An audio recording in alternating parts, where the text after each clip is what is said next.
Morning, paisanos. I just wanted to jump in, and it's been a while since I made a video. Been busy working, but wanted to pass along a little nutritional dietary tip, trick, nugget, as you will. And yes, the title suggests, I eat more fat and you lose some fat. Sounds counterintuitive to some. If you've been doing your reading and paying attention to trends, you will see fat is back, baby. But you will see that a lot of nutrition coaches and nutritionists would prefer you add in healthy fats because it's more satiating and balances your diet out. So I did that. I'm going to tell you what I did.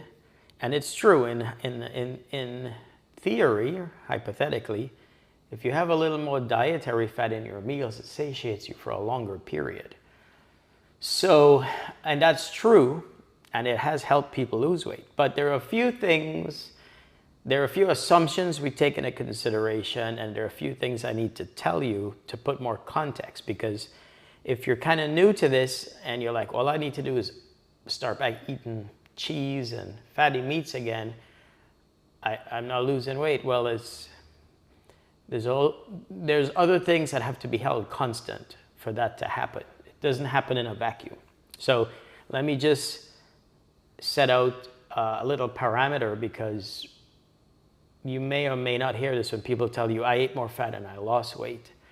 But essentially, this is what happened. So at the beginning of the year, I decided to hold my calories constant. I stopped chasing a deficit. On my macro factor, I put it to, instead of losing or gain weight, maintain. And I selected, at first, balanced diet, okay? So you have to have an overarching strategy for your healthcare changes. And my strategy was, ultimately, I needed my health metrics to get better, my body weight composition to improve. However, I needed my performance to be up there, okay? And so that's overarching. Now, the thing is, you can't perform if you're not eating. So I ran into a situation where if I tried to run into a deficit, I'd risk being hungry with my workouts. So with years of doing this, I knew my maintenance calories was 2,400. So I said, let's just leave that where it is. You just need to be more active. So let's just focus on two things. Bring your workouts up to every day and bring your walks up to every day. I tend to walk after lunch. I tend to walk around lunchtime, and I walk usually at dinner, after dinner, before bed. I'd like to say I walk consistently in the morning when I wake up around this time, but I usually don't because I'm just trying to jump into work, etc., etc. So, so I said, look, you just need to move more. When you're bored, move around more. And when you're bored, walk. And the other thing you need to do is just pull levers in your food. Within that 2,400 calories, start making changes to your macronutrients. Macronutrients are protein, carbohydrates, and fats. Your micronutrients are stuff like your vitamins, your minerals, etc., electrolytes. And also your food choices. Moving from more processed or high glycemic foods to more whole foods that you have to chew and break down, and lower glycemic carbohydrate sources, which ultimately also mean carbohydrate sources that have more fiber or resistant starches, which is not fiber. They don't pass through your gut unchanged, so you can poop, but they are carbohydrates that get broken down into a form ultimately, but still can't get absorbed across your intestine to be counted as a carbohydrate or glucose source. So they get broken down, but by the time they make it through your small intestine, they're still too big of a carbohydrate chain to be absorbed, but they go into your gut, and the bacteria in your gut and your gut lining loves them because it uses them via fermentation for fuel for butyric acid, which is a healthy fatty acid. And that helps promote optimum balance for your gut bacteria, relative and specific to your lifestyle and your food. And your colon walls are intact, so you have no leaky gut.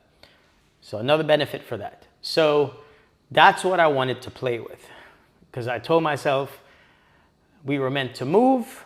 If you're moving and you're eating around what you're spending, if you can keep moving, your body was designed to optimize your energy specifically for that. Plus, I needed food for my workouts. My workouts were primary. So for me, at this age, my workouts are pretty taxing. I'll give you that. I'm not an athlete. I train like one. But you don't have to do that. But just try to get movement and strength training every day. If you can program that every day and walking, it'll be much easier for you to meet your maintenance calories and then start working on these things. So at the beginning of the year, I set my macro factor, which any nutrition tracking app can do this for you. I said, hey, maintenance, keep me at maintaining my weight, which is around 200. I'll hit 199, go up to 201, and I was stuck. And let's do high carb, low fat. So I did that for the first half of the year. And I was eating the carbs. I did notice my face get a little rounder. I was like, that's interesting. No real change in body composition, but my performance was there, you know? So about a month ago in August, I decided I missed the fat, I missed my eggs, I missed the steaks and the red meat because I was eating leaner beef occasionally and more lean poultry and shrimp, and a lot of whey protein, which whey protein and I don't get along at this age. I can't do too much of it. And I can't really do a lot of milk either. So what I did was I added back in steaks, ground chuck, and eggs into my diet. And I have a enzyme pill. I did a video on that one specifically for people with lactose and casein allergies. Since I have that, I decided let me try 2% yogurt. 2% Chobani yogurt comes in a little pot, about 120, 130 calories, 13 grams of protein, maybe just under 15 to 18 or 19 grams of carbohydrate as a fruit, depending on which one you pick. So I said, this is a good snack. It's under 200 calories, and this is a protein source. So, okay, so that's it. So, you know, I'm still stuck at 2,400 calories. So if I'm adding in more fat, that means calories have to come off somewhere else to keep it at 2,400. But I said, let's just see where you end up. And what ended up happening was I didn't end up eating more, even though my fat went up. My fat went up to like between 80, 90, sometimes 100 grams a day. But the carbs and the protein actually went down a bit.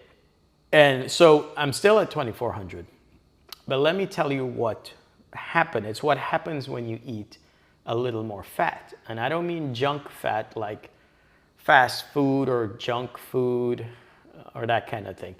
My fat came from my protein sources, predominantly from my meat. And I also ate an avocado a day, which is monounsaturated fats and fiber. So my whole concept to this was what I just coined my philosophy is PFF. Protein, fiber, fat. My meals revolved around that in order of importance. Protein, I had to have a protein, had to have 30 grams of protein.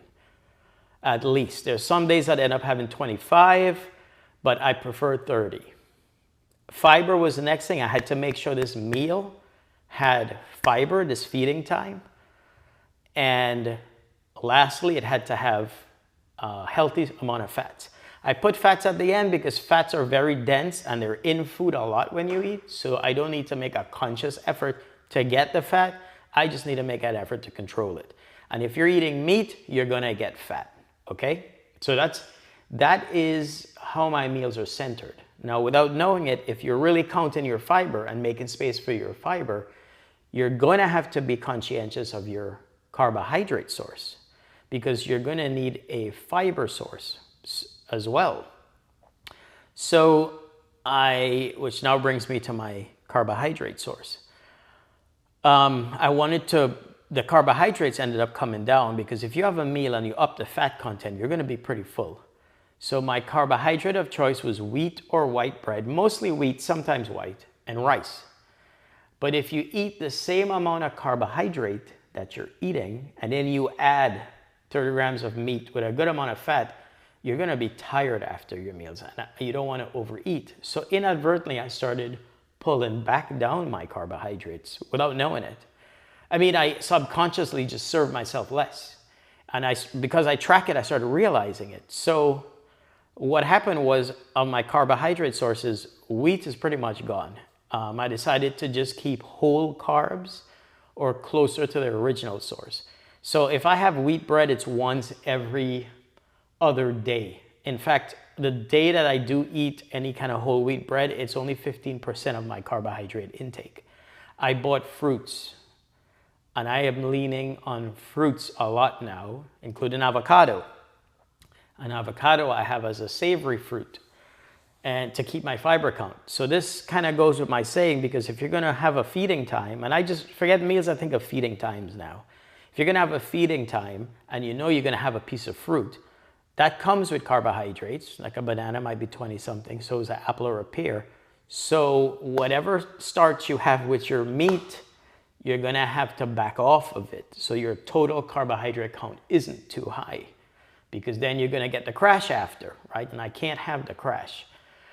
So that's kind of that's my strategy around it. And in between, if I need a snack, instead of PFF, focus on big F, fiber. So you know you're going to look for a sugar or a sweet source in between your meals, right?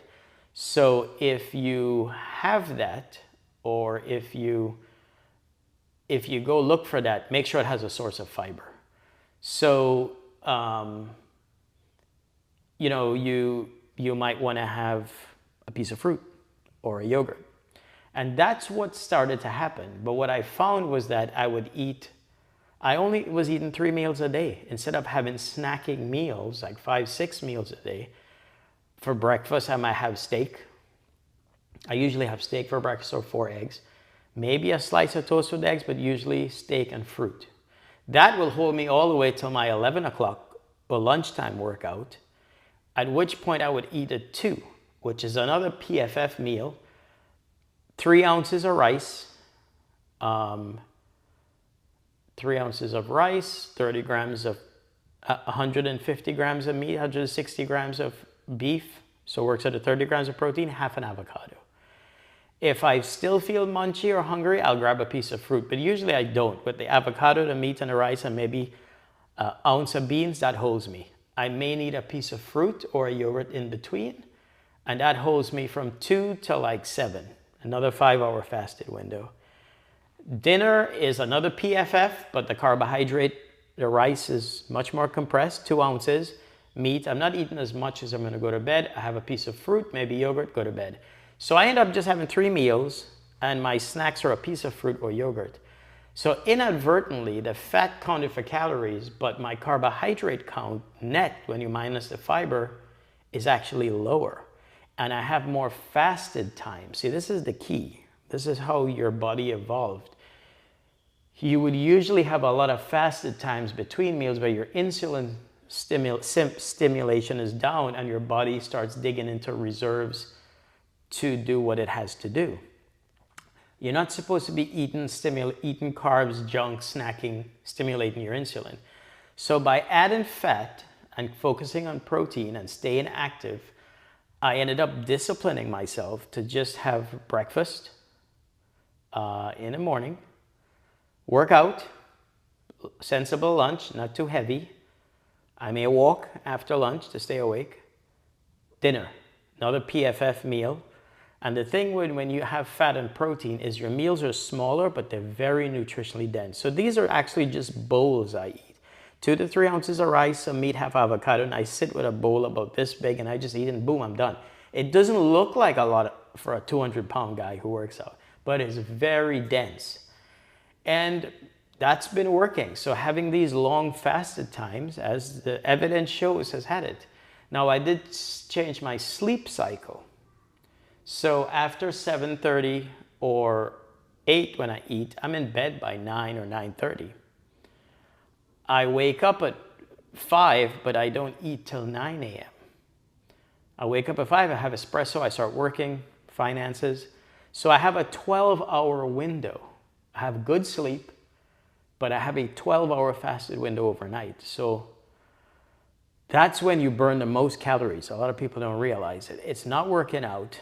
And the second best calorie burn time is between meals. So eat, but don't eat all day. Give yourself hours between your meals. And if you sit down, you're gonna feel like munching. But if you're moving around, your body burns a little bit of fat to put sugar, glucose in your bloodstream to keep it stable. That's why walking regularly helps. So that's what I've done. Give it a try, and do it in tandem with tracking your calories and with an app, so you don't overeat your fat. And make good fat choices. Like I said, I don't have cheese, I don't have milk. My only fat sources is the meat I eat, the eggs that I eat, and I toggle off. If I have breakfast, will either be 4 eggs or steak, right? And sometimes at dinner, if I have no meat, I'll eat 4 eggs, right? And 1 serving of yogurt that I'm gonna have for the day. So actually my fat is like 80 to 90 grams. It's in range, even though I'm eating fatty meats and yogurt. And by fatty meats, again, I'll buy thin cuts of steak, ground beef, boneless, skinless thighs, eggs, and yogurt. That's my protein, but fat sources. Okay? You guys try that, let me know how it works.